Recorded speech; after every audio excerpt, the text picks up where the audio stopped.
यह यूनानी मिथकों की सबसे मार्मिक और सीख देने वाली कहानियों में से एक है।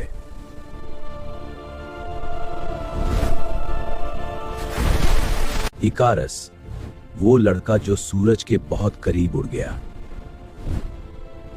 यह कहानी केवल पंखों की नहीं, बल्कि इंसानी महत्वाकांक्षा, अहंकार और सीमाओं को लांघने के अंजाम की है। इकारस वो उड़ान जो आखिरी साबित हुई, इन सूरज की गर्मी ने उसके पंख पिघला दिए। भूल भुलैया और कैद।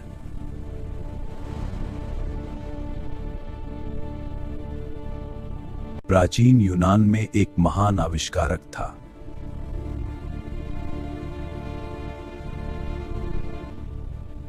डेडलस। उसने राजा मिनोस के लिए एक ऐसी भूल भुलैया बनाई थी जिससे निकलना नामुमकिन था। लेकिन राजा को डर था कि डेडलस के राज दूसरों को बता देगा।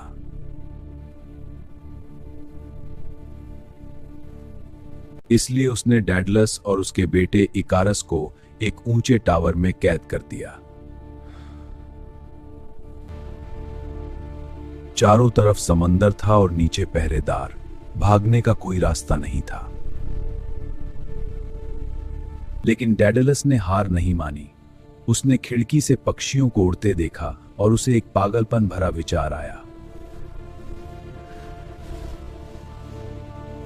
अगर वे जमीन से नहीं भाग सकते तो वे आसमान से भागेंगे।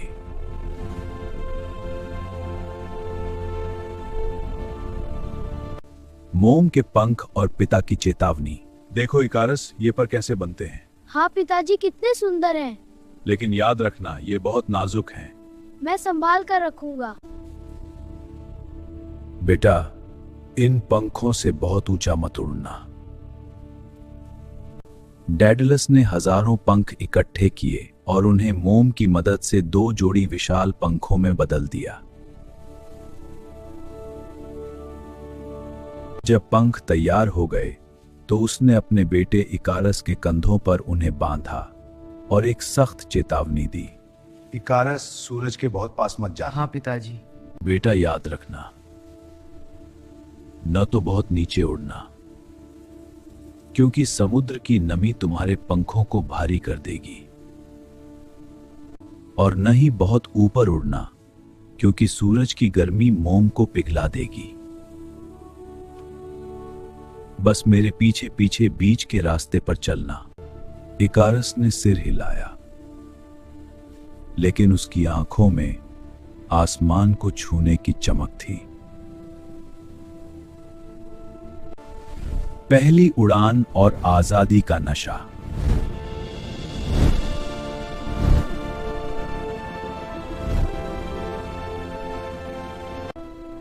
एक लंबी छलांग और अचानक वे उड़ रहे थे।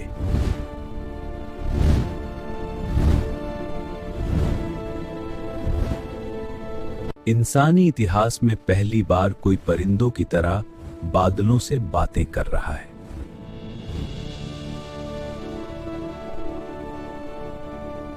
इकारस के लिए यह अनुभव जादुई था। कैद की सारी कड़वाहट और डर हवा के झोंकों में उड़ गए।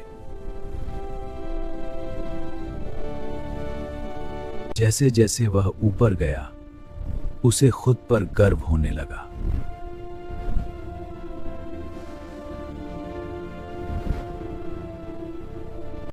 उसे लगा कि वह देवताओं के बराबर पहुंच गया है। वह अपने पिता की चेतावनी भूल गया। उसे लगा कि यह पंख कभी नहीं टूटेंगे। वह और ऊपर ऊपर जाने लगा।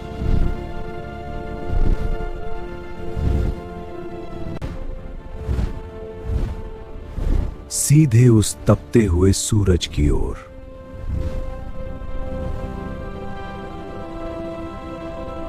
पंखों का पिघलना और पतन।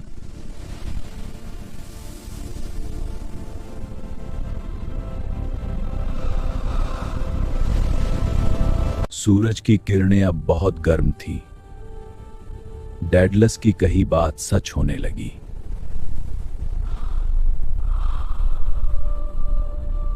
इकारस ने हाथ पैर मारे, लेकिन पंख अब उसका साथ छोड़ रहे थे।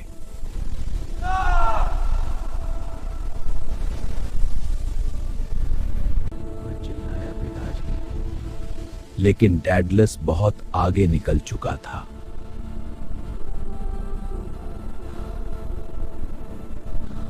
वह चिल्लाया, पिताजी।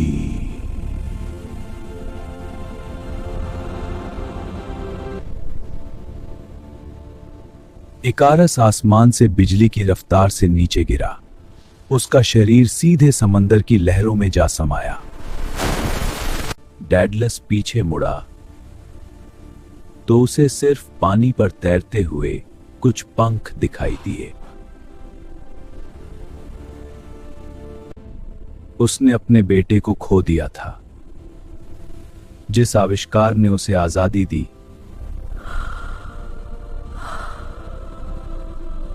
उसी ने उसके बेटे की जान ले ली। इकारस का सबक।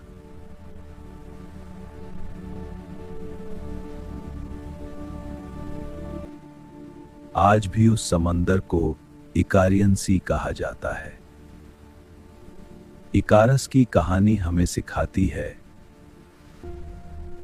लेकिन अपने अहंकार ह्यूब्रिस में अपनी सीमाओं को भूल जाना विनाशकारी हो सकता है। यह कहानी हमें याद दिलाती है कि सूरज की चमक अच्छी है,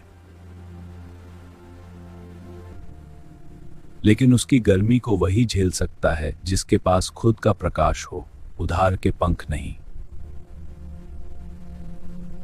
इकारस गिर गया, लेकिन उसकी वो छोटी सी उड़ान आज भी हर उस इंसान के अंदर जीवित है